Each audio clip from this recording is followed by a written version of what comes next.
최근에 그 목회 데이터 연구소, 한국 CCC 각국 교단의 교육국들이 조사에 따르면 이제는 다음 세대 청년 그리고 초등학교 우리 유치부 복음화율이 약 3% 초반에서 일부 연령층은 3% 미만으로 떨어지고 있다고 파악되고 있습니다. 성교학에서는 3% 미만은 미전도 종족으로 분류하고 있는데 지금 다음 세대가 그러고 있습니다. 한창 기독교가 굉장히 부흥할 때는 5분의 1, 한 20% 정도까지 올랐는데 이제는 3%까지 떨어진 것입니다. 그 중에 하나는 인구 절벽의 요인도 있습니다. 우리 9살 주원이가 초등학교 반이 이젠 14명 반이 2개 반밖에 없습니다. 그 정도로 인구가 굉장히 줄고 있다는 것입니다. 또 하나는 탈종교화, 무종교인의 증가입니다. 사실 많이 편해진 이유입니다. 하나님 없어도 살 수 있다는 그런 세상의 분위기가 그런 걸 요구하고 있습니다. 또한 가난한 성도는 계속 늘고 있습니다. 코로나19 팬데믹의 영향도 있는 것 같습니다. 유튜브 성도들이 늘고 있습니다. 그럼 지금으로부터 딱 10년 후에는 과연 어떻게 될까요? 분명히 지금 교회를 이탈한 20대, 30대 청년들이 10년 후에는 30대, 40대 부모 세대가 될 것입니다. 그럼 가정 내에서 1차 전수자였던 그들이 전수를 못하기 때문에 어쩌면 주일학교는 지금보다 굉장히 더 어려워질지도 모릅니다. 그러면 지금은 우리에게 또한 한국교회에게 마지막 기회의 시간인지도 모릅니다. 오늘 우리가 살펴본 이 본문은 이 한국교회의 상황과 굉장히 비슷합니다. 오늘 사사기 2장은 우리에게 굉장히 뼈아픈 경고를 던집니다. 부모 세대의 신앙이 올바르게 전수되지 않았을 때 자녀들의 신앙은 다음 세대가 아닌 다른 세대가 된다는 것입니다. 그들은 하나님을 전혀 모르는 다른 세대가 되는 것입니다. 사실 왜 다른 세대가 되었을까요? 그 이유의 가장 큰 이유는 우리도 여전히 어려워하는 먹고 사는 문제가 이 본문 안에 담겨져 있다는 것입니다. 그럼 우리는 먹고 사는 문제 앞에 우리는 어떤 결단을 하게 될까요? 오늘 본문을 통해서 다른 세대가 아닌 다음 세대가 일어나는 우리 모두가 되길 간절히 축원합니다. 단절되는 첫 번째 원인은 들려주지 않은 이야기 때문입니다. 오늘 본문 7절은 이렇게 이야기합니다. 온 백성은 여호수아가 살아있는 동안 주님을 잘 섬겼습니다.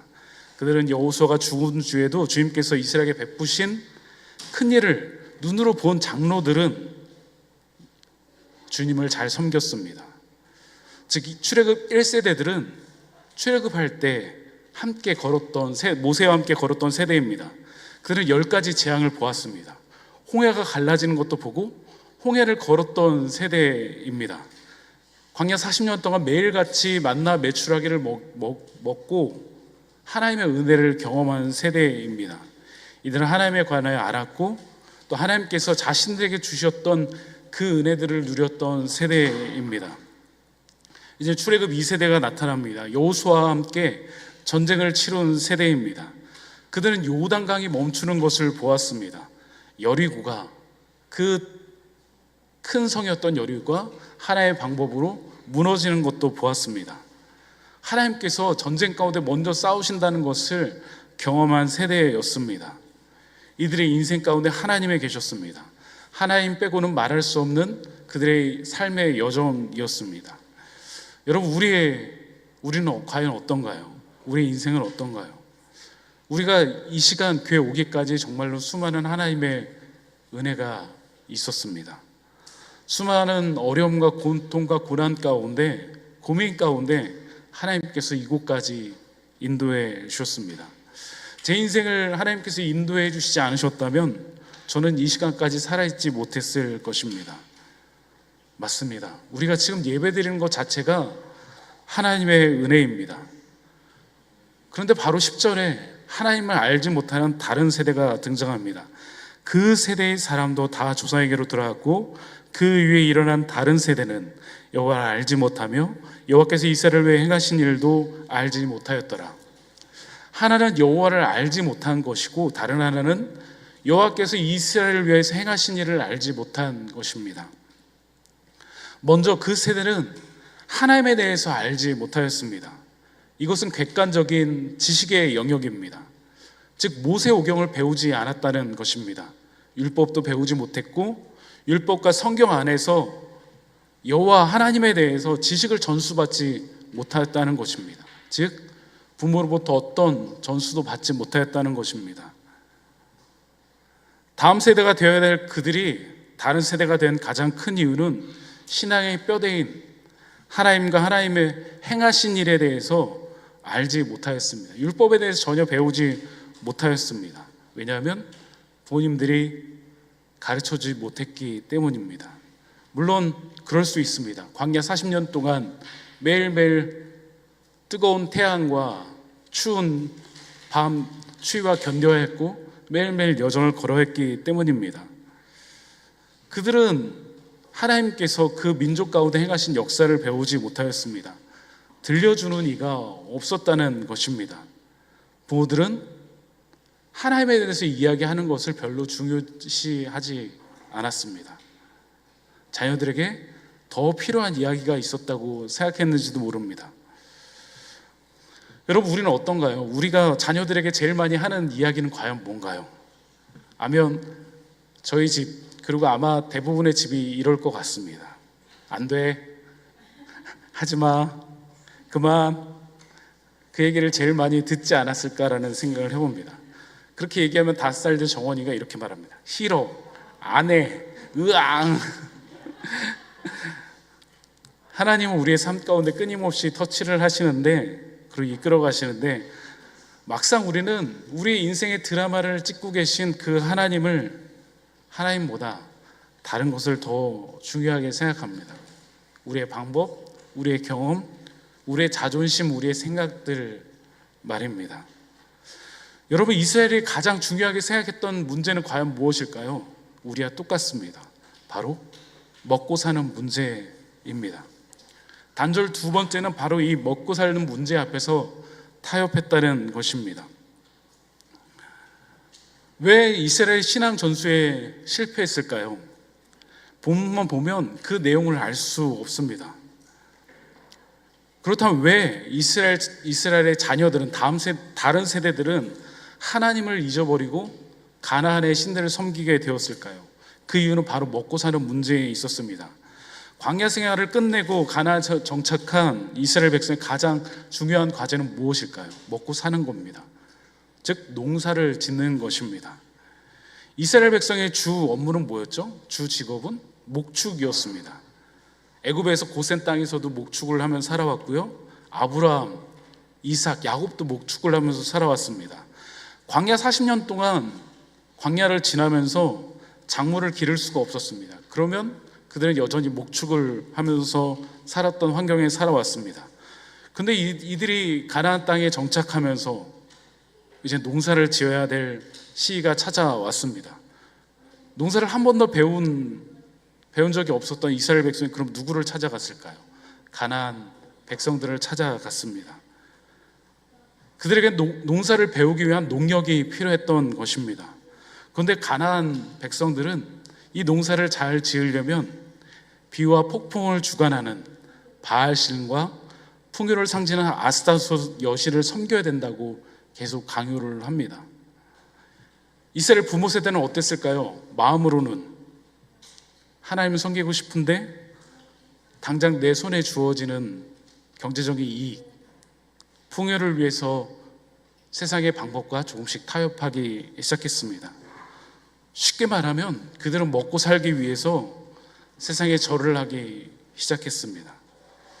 더 많이 먹고 더 편하게 살려면 세상에 말하는 방식대로 살아야 한다고 생각했던 것입니다. 제가 부교육자로 25년 가까이 살았는데 부교육자로 살 때까지만 해도 주시는 사례비 많지는 않았지만 그걸로 버티면서 아끼면서 살아갈 수 있었습니다. 개척을 하니까 맨땅에 개척을 하고 나서 현실의 큰 벽 앞에 서게 되었습니다. 제가 매달마다 기도를 합니다. 하나님, 다음 달도 살게 해주실 거죠? 라는 기도를 매번 하고 있습니다. 월 말이 될 때마다 우리 사례금을 지급할 때마다 제가 얼마나 기도해야 되는지 모릅니다. 저뿐만 아니라 아마 사업하는 분들은 모두 다 그런 생각을 했을지도 모릅니다. 제가 쓰러져서 입원할 때까지 하루에 몇 번씩 하나님 저 주중에 가서 일하면 안 될까요? 라는 생각을 하루에도 몇 번씩 했습니다. 그래서 제가 사실 직장인 만큼 스케줄을 잡고 사역을 합니다. 보통 두세 개 모임과 신방을 계속 잡으려는 이유가 그 안에 있습니다. 다른 세대는 주위의 신들을 섬기며 가나안의 방식대로 농사하며 살아가는 이들이 되었습니다. 그때 하나님께서 이렇게 말씀하세요. 애굽 땅에서 그들을 인도하셔 내신 그들의 조상들의 하나님 여호와를 버리고 다른 신들 곧 그들의 주위에 있는 백성들의 신들을 따라 그들에게 절하여 여호와를 진노하게 하였으되. 결과는 사실 하나님의 진노였습니다. 14절 15절 보면 이젠 그들을 노력하는 자들에게 넘겨주고 대적에게 팔리는 일까지 생겨납니다. 재앙을 경험하며 괴로움을 당하는 인생이 되었다는 것입니다. 잠깐은 다른 사람들처럼 사는 것이, 비신자처럼 사는 것이 쉬운 것 같았습니다. 하지만 하나님은 자신의 백성들이 이 세상에 만족하다가 죽는 것을 원치 않으셨습니다. 왜냐하면 우리는 세상에 비치고 소금이기 때문입니다. 맛을 안 내는 소금은 사람들에 의해 밟혀 없어질 뿐이라고 말씀하셨기 때문입니다. 여러분, 한번 해보니까 믿음대로 사는 것보다 세상의 방식대로 사는 것이 훨씬 편합니다. 믿음대로 사는 것은 우리를 불편하게 합니다. 게다가 세상 방식대로 살면 예측 가능한 결과도 나올 때도 있습니다. 여러분, 믿음으로 자녀를 키우는 것보다 입시 설명회에서 가르쳐준 대로 자녀를 양육하는 게 훨씬 더 덜 불안해합니다. 하나님과 하나님께서 들려주신 것을 말하려면 내가 그렇게 살아야 되니까 굉장히 힘이 듭니다. 그런데 스마트폰 하나 던져주고 잘 놀아 하면 아이가 굉장히 잘 놉니다. 게다가 우리의 시간도 생겨납니다. 우리 나름 최선을 다하는 것 같습니다. 그런데 우리가 나쁜 부모나 나쁜 어른이 되는 것은 아닙니다. 그런데 그 결과 하나님을 모르고 하나님의 역사하심을 모르는 다른 세대로 우리 다음 세대를 키워버리게 된 것입니다. 우리 자녀들은 우리의 말을 듣고 살아가지 않습니다. 우리의 선택과 뒷모습을 보고 살아갑니다. 부모의 입술로는 하나님께서 채워주실 거야 말하는데 일상생활에서는 돈과 성공을 위해서 우리의 신앙을 뒤로하고 주일날 타협하는 모습을 보면서 자녀들은 우리 부모님이 정말로 하나님을 믿을까? 하나님을 신뢰할까? 거기서 고민하게 된다는 것입니다. 우리 일상의 선택이 부모가 진정으로 하나님을 섬기는지 우상을 섬기는지 우리 자녀들은 누구보다 잘 간파하고 있기 때문입니다. 사랑하는 성도 여러분, 우리는 과연 무엇을 위해 살아가고 있을까요? 우리는 하나님 나라를 확장시키는 그 놀라운 사명 가운데 빛과 소금으로 살아가고 있을까요? 아니면 세상에 타협하면서 여전히 오늘도 살아가고 있을까요? 우리 안에 위대한 하나님의 나라를 품는 놀라운 역사가 있는 우리 모든 성도님들 가정 되시길 간절히 축원합니다. 단절 세 번째는 하나님께서 중요한 기회를 주셨는데 이 중요한 기회를 복임에서 놓쳤다는 것입니다. 이스라엘 백성의 중요한 기회가 있었습니다. 사사기 2장 우리 앞절을 보면 복임의 통곡 사건이 등장합니다. 이제 가나안 전쟁이 일단락 되었습니다. 이스라엘은 더 이상 가나안 민족을 쫓아내지 않았습니다. 그들과 함께 평화로운 공존 상태에서 살아가는 것을 선택했습니다. 그 상황 가운데 여호와의 사자가 길갈에서 복임까지 올라옵니다. 이스라엘을 향해서 너희가 하나님의 언약을 어겼다라고 선포합니다. 여호와의 사자의 선포함에 이스라엘 백성 울기 시작합니다. 그래서 우는 자들 이래서 복임이라고 불렸습니다. 그들은 울면서 예배까지 드렸습니다. 이것이 바로 복임의 통곡 사건입니다. 그런데 이 말씀 바로 다음에 다른 세대가 등장합니다. 분명히 통곡하고 울었습니다. 한두 사람의 울음이 아니라 집단적인 울음이었습니다. 통곡이었습니다. 거기에 그치지 않고 예배까지 드렸습니다. 그런데 딱 거기까지였습니다. 그들의 삶의 변화는 일어나지 않았다는 것입니다. 세가족관 8챕터에는 구원받은 믿음의 두 가지 특징을 말하고 있습니다. 우리 우성희 선생님 잘 기억나시죠? 이 믿음은 생생히 살아있는 인격적 신뢰입니다. 두 번째, 회개를 동반합니다. 여러분, 회개는 반드시 돌이킴이 필요합니다. 끊어야 한다는 것입니다. 내 삶을 무너뜨리는 곳에서 떠나야 합니다. 공존할 수 없다는 것입니다. 공존하면 우리는 거기서 이길 수 없습니다.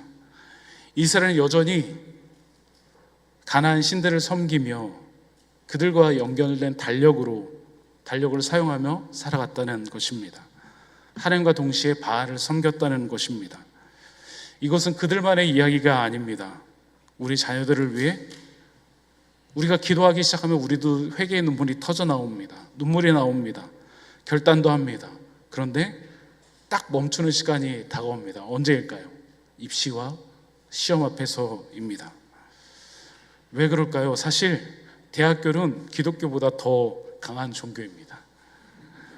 한 목사님이 상담을 했다고 합니다. 목사님, 제 부모님이 신앙이 좋은 줄 알았어요. 그런데 제가 고3이 되었을 때 부모님은 저에게 교회에 출석하지 말고 학원에 가라고 말했어요. 지금은 교회 가서 예배를 드릴 때가 아니라고 말했어요. 그리고 제가 인생의 가장 힘든 시간, 하나님 없어도 살 수 있다는 것을 경험했어요. 그래서 저는 굳이 교회에 가야 될 이유를 알지 못하겠어요. 여러분, 복음에서도 울었습니다. 예배도 드렸습니다. 교회에서도 울었습니다. 예배도 드렸습니다. 그런데 복음에서 내려온 이후 아무것도 바뀌지 않았습니다. 구약 성경 어디에도 이후에 복음이 등장하지 않습니다. 길갈도 등장하고 베델도 등장하는데 복음은 등장하지 않습니다. 한 번 울고 예배드리고 어떤 변화도 일어나지 못했던 통곡의 장소였기 때문입니다. 눈물이 있었지만 삶의 방향은 바뀌지 않았기 때문입니다. 사랑하는 성도 여러분, 우리 다음 세대는 우리의 감정보다 삶의 선택을 기억합니다. 우리 부모님은 정말로 하나님을 사랑했어. 힘들 때 기도하셨어. 손해를 봐도 정직하셨어. 가장 중요할 때 하나님을 선택했어. 그런 모습이 바로 신앙의 유산이 된다는 것입니다. 우린 자꾸 말로만 때우려고 합니다. 특별히 우리 다음 세대는 우리 어른들의 모순을 굉장히 싫어합니다. 그리고 우리 예배 시간에만 거룩해지고 집에서는 거룩하지 않았을 때 결국 하나님을 떠나게 됩니다. 여러분, 우리는 그 모습에 자녀들을 굉장히 괴롭힙니다. 못 살게 굽니다. 여러분, 우리가 왜 자녀들을 못 살게 굴까요? 우리가 불안하기 때문입니다. 그래서 자꾸 자녀들 앞에서 분노합니다. 사소한 일에도 짜증을 냅니다. 사실 우리는 우리 자녀들을 붙드실 하나님을 믿지 못합니다. 우리가 먼저 해야 될 기도는 우리 자녀들이 아니라 사실 우리의 기도입니다. 이번 달 추천 도서인 불안해서 화를 내고 말았습니다 책에는 이렇게 고백합니다. 하나님, 너무나 불안합니다. 내 뜻되지 않아 자꾸만 분노가 치밀입니다. 내 기대와 요구를 채워주지 못하는 사람들을 마주할 때 참을 수가 없습니다. 오 하나님, 저는 하나님 필요합니다. 이 불안과 분노의 불씨를 다스려 주시옵소서. 하나님만으로 충분하게 해 주시옵소서. 모든 순간마다 제 곁에 머무시고 흔들리는 저를 붙들어 주소서. 사실 목사라고 다르지 않습니다. 하반신 마비가 되고 장마가 오면 제 몸이 만만치 않아집니다. 약할 때 강함 대신에 저희 주제가 중에 하나입니다. 약 없이는 살 수 없습니다. 약 없이는 이 장마의 기간을 버틸 수 없습니다. 그래서 불안해합니다. 그래서 이 장마 기간 매일 기도합니다. 하나님, 제 불안보다 하나님의 크심을 보게 해 주시옵소서. 하나님의 위대하심이 저의 걱정과 근심과 아픔보다 크게 보이게 해 주시옵소서. 여러분, 우리가 변해야 됩니다. 우리의 기도가 변해야 됩니다. 상황과 환경을 바라보는 것이 아니라 하나님, 우리 차나가 변하게 해주세요. 우리 하윤이가, 우리 희원이가, 우리 주원이가 변하게 해주세요가 아니라 하나님, 우리 자녀들 가운데 하나님의 크심을 알게 해주세요 라고 우리의 기도가 변해야 한다는 것입니다. 그 뒤에 역사하시는 하나님을 바라보게 되는 것입니다. 우리의 기도가 변화되고 우리의 삶을 변화되는 은혜를 누리는 모든 가정들 되시길 간절히 축원합니다. 오늘 말씀을 정리하고자 합니다. 여러분, 여러분에게 가장 크게 보이는 것은 무엇인가요? 삼성과 하이닉스인가요? 너무 많이 컸습니다. 사실 우리는 세상의 돈과 내가 잘 사는 것 앞에 모두 무너지곤 합니다. 그래서 좋은 대학에 보내려고 하고 좋은 스펙을 쌓으려고 합니다. 여러분, 세상은 답이 아닙니다. 세상으로 가면 갈수록 우리는 계속 목마릅니다. 계속 갈급해집니다. 세상은 우리의 목마름을 채울 곳이 아닙니다. 세상은 우리가 다스리고 전도할 선교지입니다. 하나님만이 답입니다. 예수 그리스도의 복음만이 우리의 갈급함을 해결해 주십니다. 하나님이 크게 보이지 않는다면 우리는 오늘 반쪽 예배를 드리고 있는지도 모릅니다. 하나님의 사랑이 위대하게 보이지 않는다면 우리는 반쪽 회개를 드리고 있는지도 모릅니다. 여러분, 하나님이 얼마나 위대하신지 아시나요? 이 세상에는 하나님 만드신 법칙이 있습니다. 자전과 공존을 하고 밤과 낮이 있고 동물들이 숨쉬고 모든 것이 법칙이 있습니다. 다들 하나님께서 만드신 법칙입니다. 그런데 하나님께서 만드신 법칙을 깨트린 유일한 사건이 있습니다. 왜 깨트렸을까요? 나를 살릴 수 있는 유일한 길이기 때문입니다.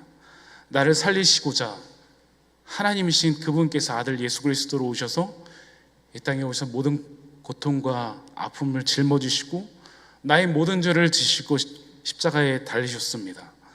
자신이 만드신 사람들에게 모든 핍박과 고통을 당하셨습니다. 창에 찔리고 십자가에 못 박혀 주셨습니다. 그래서 우리가 살게 되었습니다. 우리는 이 복음 안에 살아가고 있는 것입니다. 그 사랑 안에 우리가 있다는 것입니다. 이제 우리는 세상의 것이 아닌 하나님의 것입니다. 우리 안에는 예수 그리스도의 흔적이 있습니다. 하나님의 것이기에 오늘도 이렇게 예배를 드릴 수 있는 것입니다. 사랑하는 성도 여러분, 우리 아이들이 세상의 한복판으로 매일마다 나아갑니다. 신앙인으로 단단하게 살아가길 원한다면 세상의 방식을 단호히 거부하는 믿음의 분을 보여주어야 합니다. 성적보다 예배가 중요하고 물질보다 정직함에 더 가치 있는 삶의 선택으로 증명해 보여줘야 합니다. 여러분, 잠깐 예배 끝나고 잠깐 회개하고 잠깐 울고 끝나는 복임으로 끝나면 안 된다는 것입니다. 다음 세대에게 계속 기억되는 길갈이 되고 베델이 되어야 한다는 것입니다. 야곱이 자기 딸 딥나에게 부끄러운 일이 생기고 아들 레위와 시므온이 하물과 세겜 사람들을 모두 죽이는 일이 일어났을 때 야곱이 이런 고백을 합니다. 일어나 우리가 베델로 올라가자. 내 환난 날에 내게 응답하시며 나의 가는 길에서 나와 함께 하신 그 하나님께 올라가자 라고 고백을 합니다. 여러분, 우리의 인생은 우리의 노력에 달려있지 않습니다. 하나님의 은혜에 달려 있습니다. 우리의 자녀들의 인생도 우리가 움직일 수 있는 것 같지만 우리가 움직일 수 없습니다. 하나님께 있습니다. 위대하신 하나님께서 반드시 여러분과 여러분의 가정을 책임지실 것입니다. 그 위대하신 하나님을 의지하고 신뢰하는 우리 모든 가정과 교회 되시길 간절히 축원합니다. 기도하시겠습니다. 하나님, 감사합니다. 하나님, 자녀들을 키우면서 우리가 얼마나 하나님을 믿지 못하는지 알게 되었습니다. 아주 사소한 일에도 우리의 생각과 우리의 요구와 우리의 기대를 자녀에게 투영합니다. 하나님께서 그 아이를 사랑하시는데 그 사랑함은 보지 못하고, 하나님께서 그 아이에게 위대한 계획을 갖고 계신데 그 계획은 보지 못하고, 하나님께서 오늘도 그 자녀를 이끄시는데 그 은혜를 보지 못하고 여전히 내 방법과 내 고집대로 아이에게 행할 때가 많이 있습니다. 하나님, 그런 저희를 용서하여 주시옵소서. 하나님, 우리 부모 세대들이, 하나님을 경험한 우리 세대들이 그 하나님의 위대하심과 전능하심을 자녀들에게 전수할 수 있는 우리 세대들 되어줄 수 있도록 주님 역사하여 주시옵소서. 오늘 함께 성찬을 나눕니다. 예수님께 잡히시던 그 밤에 제자들 축사하시며 너희는 나를 기념하라, 이건 내 살이요 내 피요라고 말씀하셨던 그것을 기념하여 함께 성찬을 할 때 예수 그리스도의 죽으심과 그 십자가와 그 부활하심을 경험할 수 있는 이 시간 될 수 있도록 주님 역사하여 주시옵소서. 이 시간 가운데 함께 하실 주님을 기대하며 살아계신 예수 그리스도의 이름으로 기도드리옵나이다. 아멘.